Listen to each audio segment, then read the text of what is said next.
they're doing a good job of trying to cut off my scoring, you know, trying to limit my shot making, you know, so 2 or 3 people contest, or somebody there in the lane when I'm driving, or they might double here and there. So they're doing a good job. It's on me to figure it out. I feel like I got a couple good shots there in the fourth that just ain't go down, but I'm Kevin Durant.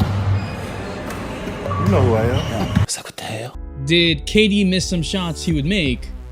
Yes. Man went 9 of 24 from the field, 6 turnovers. And then 4 of 17 from the field, another 6 turnovers, including 0 of 10 in the second half of Game 2 as the Nets and Durant choked. I am perplexed! Because normally, no contest actually reaches Durant. Durant is 6'10", 3/4, basically 6'11", with a 7-foot wingspan rising up like a guard. He's a demigod! Adding that hesitation to the pull, and it's unlikely that a defender will be able to jump that high that quickly to bother KD. The Celtics had great contests. Al Horford, the 36-year-old, was on one. This was the matchup that KD wanted. He even called the ISO, but Horford moved his feet and got a hand up. We even saw a rare block on Durant's jump shot by Tatum. Again in Game 2. Tatum got KD going left and right, but nowhere on the last possession. It's got to put it up, gets it off in time. But all of this was predicated on what the Celtics did in the first 2 quarters,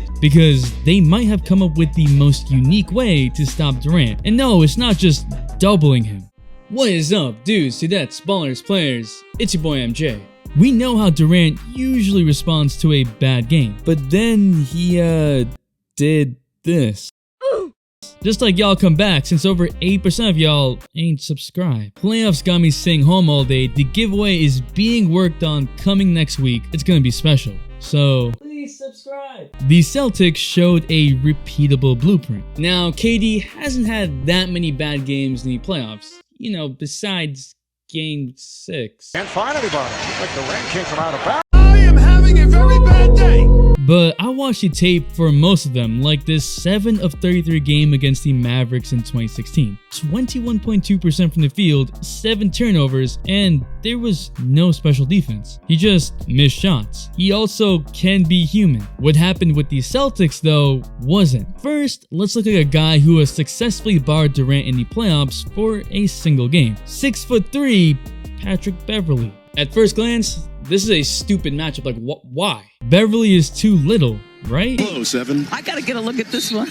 Right. Came this close. Come on, man. KD can't even see Bev. He could just hold the ball high, and there's no way Bev could get the ball. But somehow in this game, he annoyed Durant to the point in which Durant had an outburst, all by being physical and hand-checking him the whole night, pushing him off his spot and making it hard for KD to pick up the ball. And perhaps that's the blueprint, stopping him from cleanly getting into his shooting pocket. The shooting pocket is the area where a player releases the ball from. For KD, it's mad high. Fast forward to Celtics Nets Game 1. Now, KD is gifted. He can start with the ball on the left side, right side, high, low, get it to his release point, and still make the bucket. But if you can research those pathways in certain positions and get a hand there, well, you don't actually need to contest. And that's what the Celtics did. You strip him before he starts going into a shooting motion. Strip him on the pickup before he becomes unblockable. You make it so he has to shoot off rhythm, where he doesn't even know he's gonna shoot, and now he's just jacking up a shot because he doesn't want to get stripped. The Celtics were ready.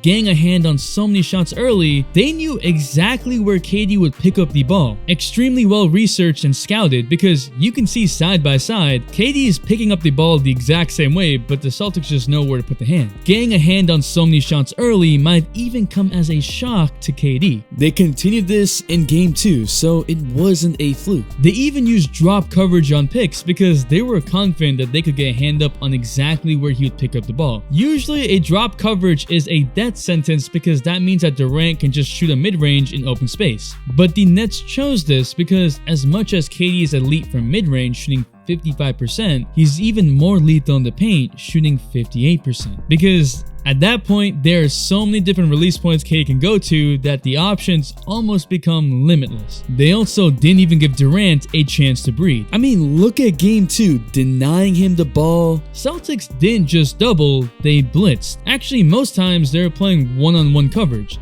switching on most plays, quick show and return. It was almost guerrilla tactics to give KD no time to think and for him to rely on his instincts. So he would go back into his habits, pick up the ball the way he was used to, and so much so that he was frustrated.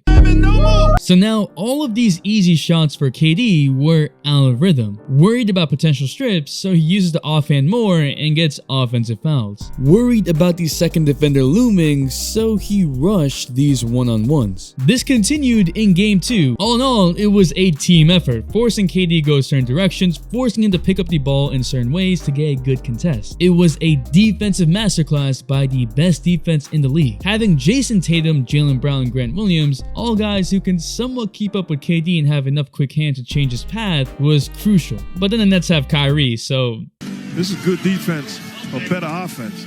Knockdown shot. bottom line, stop Kevin Durant from rising up into his jump shot. It's not easy by any means, which is why most defenses, most players can't do it. But if you can somehow badger KD before he gets a shot, get a hand near the pickup rather than contest, it's probably the best you can do, and it still might not be enough.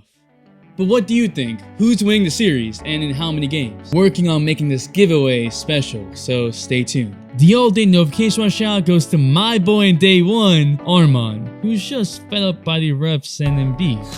Thanks for the all-day support. And if you're still here, you'll really want to comment hands so I know. Drop a like if you liked the video and subscribe, turn noise on if you really like the video. It really helps the channel out. We are going crazy for the playoffs.